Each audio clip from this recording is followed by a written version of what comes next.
उत्पन्न होते ही पैतामह यज्ञ किया।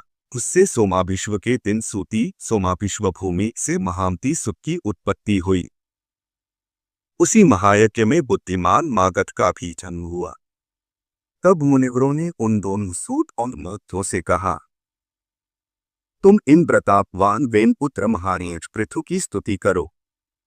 तुम्हारे योग्य यही कार्य है और राजा भी स्तुति के ही योग्य है। तब उन्होंने हाथ जोड़कर सब ब्राह्मणों से कहा, ये महाराज तो आज ही उत्पन्न हुए हैं, हम इनके कोई कर्म तो जानते ही नहीं हैं। अभी इनके न तो कोई गुण प्रकट हुए हैं और न यशी विख्यात हुआ है, फिर कहिए हम किस आधार पर इनकी स्तुति करें। ऋषिगण बोले, ये महाबली चक्रवर्ती महाराज भविष्य में जो जो कर्म करेंगे और इनके जो जो भावी गुण होंगे उन्हीं से तुम इनका स्तवन करो। श्री पराशर जी बोले, यह सुनकर राजा को भी परम संतोष हुआ। उन्होंने सोचा, मनुष्य सद्गुणों के कारण ही प्रशंसा का पात्र होता है, अतः मुझको भी गुण उपार्जन करने चाहिए। इसलिए अब स्तुति के द्वारा ये जिन गुणों का वर्णन करेंगे मैं भी सावधानता पूर्वक वैसा ही करूंगा। यदि कुछ भी कहेंगे तो मैं उन्हें त्यागूंगा। इस प्रकार राजा ने अपने चित्त में निश्चय किया। तदंतर उनसुत और मागध दोनों ने परम बुद्धिमान वेनंदन महाराज पृथु का उनके भावी कर्मों के आश्रय से स्वर सहित कई प्रकार स्तवन किया।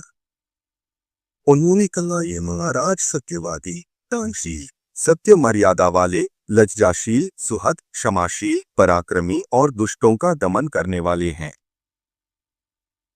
ये धर्मज्ञ, कृतज्ञ, दयावान, प्रियभाषी, माननीयों को मान देने वाले, यज्ञपरायण, ब्राह्मण्य, साधु समाज में सम्मानित और शत्रु तथा मित्र के साथ समान व्यवहार करने वाले हैं।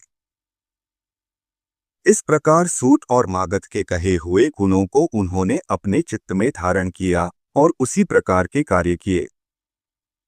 तब पृथ्वी ने पृथ्वी का पालन करते हुए बड़ी बड़ी दक्षिणाओं वाले अनेकों महान यज्ञ किए। अराजकता के समय औषधियों के नष्ट हो जाने से भूख से व्याकुल हुई प्रजा पृथ्वीनाथ पृथु के पास आई और उनके पूछने पर प्रणाम करके उनसे अपने आने का कारण निवेदन किया। प्रजा ने कहा, भी प्रजा तीन श्रेष्ठ, अराजकता के समय पृथ्वी ने समस्त औषधियां अपने में लीन कर ली हैं, अतः आपकी संपूर्ण प्रजा क्षीण हो रही है। विधाता ने आपको हमारा जीवनदायक प्रजापति बनाया है। अथक क्षुधारूप महारोग से